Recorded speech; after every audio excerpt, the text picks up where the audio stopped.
You know, sometimes you read about breakthroughs in medicine and, well, it feels like science fiction has arrived overnight. It really does, especially in surgery. Exactly. So today, we're really digging into the incredible, almost sci-fi pace of change happening right now. And it makes you wonder, doesn't it? What does it actually take to kick off a revolution like that? Yeah, what kind of vision? Who leads that charge? Precisely. What kind of leader stands at the forefront of such a profound transformation? That's a fantastic question, and actually our sources today give us an extraordinary window into just that. We're taking a deep dive into the work of Dr. Reza Lankarani. He's a general surgeon, but he's doing so much more. Right. He seems to be the central figure in these initiatives. Surgical pioneering, surgical frontiers, it sounds like. Yeah. Well, like a whole innovation movement he's leading. That's exactly how the sources frame it, a movement. Okay. So our mission today is to really unpack who Dr. Lankarani is, and maybe more importantly, what makes this initiative tick. Why isn't it just, a platform, but this genuine movement aiming to transform surgical care with groundbreaking tech? And some of this tech, it really is mind-bending. I bet you listening might really rethink what's possible in medicine after this. So let's start with the man himself, Dr. Reza Lankarani. His primary role, general surgeon, clinician. Okay, standard enough so far. But, and this is where it gets interesting, his influence stretches way beyond the operating room. He's the founder of the Surgical Pioneering newsletter and podcast series. Ah, okay. And I saw that was pretty prolific, right? Like 20 episodes really fast? In the first month alone, yeah. Highly active. And he's also an editorial board member for the Genesis Journal of Surgery and Medicine, a respected journal. So he's got the clinical side, the communication side, the academic side. As I was going through the sources, his name just kept popping up everywhere. Author, founder, reviewer. It made me think, is this just someone involved, or does this signal something deeper about his role? Like, how central is he really? That's a great observation, and the sources really emphasize this. He's not just like a figurehead lending his name. Right. He seems to be the singular driving force, the voice, the vision behind the whole thing. His name is consistently on the bylines, the mastheads, even doing reviews. It suggests a really hands-on level of expertise and a deep commitment. He's the architect. The architect, I like that. And that vision, that architecture, it really comes through in the mission statement for Surgical Frontiers, doesn't it? It does. It's defined as a global nexus for surgeons, researchers, engineers, and healthcare innovators, all focused on advancing surgical care through groundbreaking tech. And they keep stressing that phrase, not just a platform, it's a movement. Right. It's active, it's collaborative, not just sharing papers, but actually trying to push boundaries together. So what makes it a movement? Is it just the tech? Well, the tech is huge, obviously. But what's really compelling, I think, is that it's built on 5 very clear core values. These aren't just, buzzwords on a website. Okay. They seem to genuinely define the kind of innovation Dr. Lankarani is championing. All right, let's dig into those. What's the first one? First up, innovation first. But it's not just about liking new gadgets. It points to a fundamental shift in how they see surgery itself. How so? It's described as becoming a fusion of biology, engineering, and data science. It's not just scalpels and skill anymore. It's multidisciplinary at its core. So a new kind of thinking for surgeons too. Exactly. And under this value, they prioritize talking about things that sound, straight out of science fiction. Like what? Like nanorobotics working at the cellular level, AI that predicts outcomes, 3D bioprinting organs. Wow. Yeah. And they encourage sharing everything, prototypes, clinical trial results, or even bold hypotheses. If it's boundary pushing, they want it discussed. That's how the next era gets built. Okay, innovation first makes sense. What's next? Collaboration over competition. This is a big one. The core belief. Breakthroughs happen when diverse minds unite. So breaking down those silos between fields. Precisely. Getting surgeons, engineers, ethicists, even entrepreneurs in the same room, metaphorically speaking. Everyone's a stakeholder. It's a call to co-create. Because no one group has all the answers. Right. Especially not with challenges this complex. Okay. Innovation, collaboration.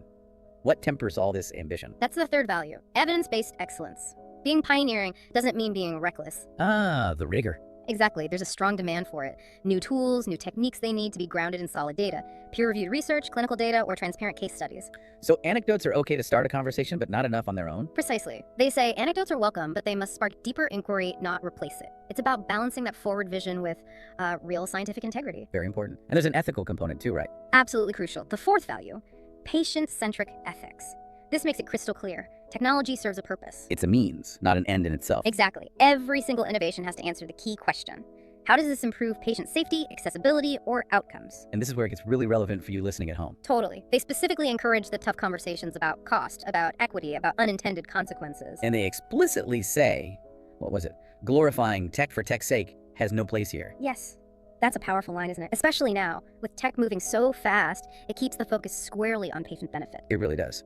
Okay, one more value. The fifth is global perspective, recognizing that surgical needs aren't the same everywhere. Challenges vary wildly. So looking beyond just the big, well-funded hospitals. Right. They actively call for insights from low-income regions, disaster zones, or underserved communities. The idea is that real innovation often comes from solving problems at the margins, not just for the mainstream. That's a really holistic view, making sure advances can potentially help everyone, everywhere. It seems to be the goal. Okay, so with these 5 values, innovation, collaboration, evidence, ethics, global perspective is the foundation. Let's look at the actual stuff they cover, the technologies, the research. because the scope is just huge. It really is astounding. And it makes you think, imagine being a surgeon maybe 10, 15 years ago, looking at this stuff now. It must feel like landing on another planet. Absolutely, which is why that ethical framework is so important, right, to guide things. Right. So give us some examples. What kind of breakthroughs are they discussing? Well, take AI-powered surgical robots. There's discussion of the first autonomous laparoscopic surgery, that's keyhole surgery, where a robot successfully reconnected segments of pig intestine. Autonomously. Wow. Yeah. And the sources mention incredible accuracy, like over 97% in identifying instruments, 98% in spotting active bleeding. That level of precision could potentially reduce human error, maybe speed up recovery. Okay, that's incredible. What else? Then there's 5G-enabled remote surgery, performing operations thousands of kilometers away with almost no lag time. Now that is a game changer. Yeah. Imagine the access that provides. Exactly.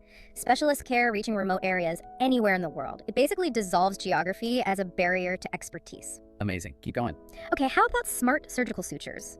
Sutures that don't just close a wound, but actively monitor its integrity, maybe deliver drugs locally. Seriously. Yeah, and even eliminate nearly all drug-resistant bacteria within hours, just at body temperature. Evolutionary. It is. And nanorobotic surgery operating at cellular and subcellular levels. For incredibly targeted treatments like drug delivery right to specific cells, these aren't just small improvements, they're fundamentally new ways of intervening. It sounds like it. Yeah. But it's not just about the shiny new tools, is it? They look at how they're actually used. Definitely. The content dives into real-world clinical applications and research too. For example, there was one deep dive on using a uterine manipulator, something usually used in gynecology. During laparoscopic rectal cancer surgery for women, the study showed it significantly improved the surgeon's view and access in deep pelvic areas, making a difficult surgery potentially safer and more effective.